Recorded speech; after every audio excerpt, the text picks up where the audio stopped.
Praise the Lord. നല്ലൊരു പ്രഭാതം ദൈവനള്ളത്തിനായി നമുക്ക് സ്തോത്രം ചെയ്യാം.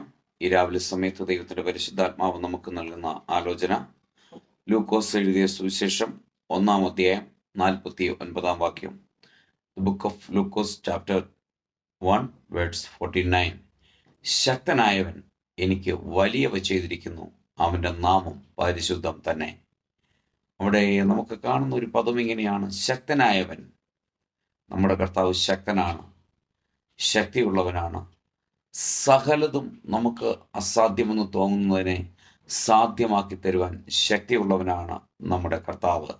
അതുകൊണ്ടാണ് ഇവിടെ എഴുതപ്പെട്ടത്, ശക്തനായവൻ എനിക്ക് വലിയവ ചെയ്തിരിക്കുന്നു. ഇന്ന് ഈ രാവിലെ സമയത്ത് ഞാൻ പറയുന്ന ദൂതിതാണ്, നമ്മുടെ കർത്താവിൻ്റെ സന്നിധിയിൽ നമ്മളായിരിക്കുന്നുവെങ്കിൽ ശക്തനായ കർത്താവ് നമുക്ക് ഇന്ന് വലിയ കാര്യങ്ങളെ ചെയ്യാൻ പോകുന്നു.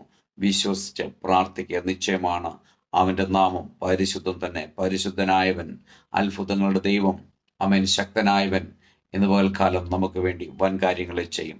നല്ല കർത്താവെ നന്ദിയോടെ സ്തുതിക്കുന്നു, സ്തോത്രം ചെയ്യുന്നു. ഈ രാവിലെ സമയത്തിനെ കേൾക്കുന്ന എല്ലാ പ്രിയപ്പെട്ടവരെയും ഈ തിരുവെഴുത്ത് പ്രകാരം പിതാവിൻ്റെയും പുത്രൻ്റെയും പരിശുദ്ധാത്മാവിൻ്റെയും നാമത്തിൽ അനുഗ്രഹിച്ച് പ്രാർത്ഥിക്കുന്നു. പ്രാർത്ഥന ഘടനായി സ്തോത്രം, യേശുവിൻ്റെ നാമത്തിൽ പിതാവേ,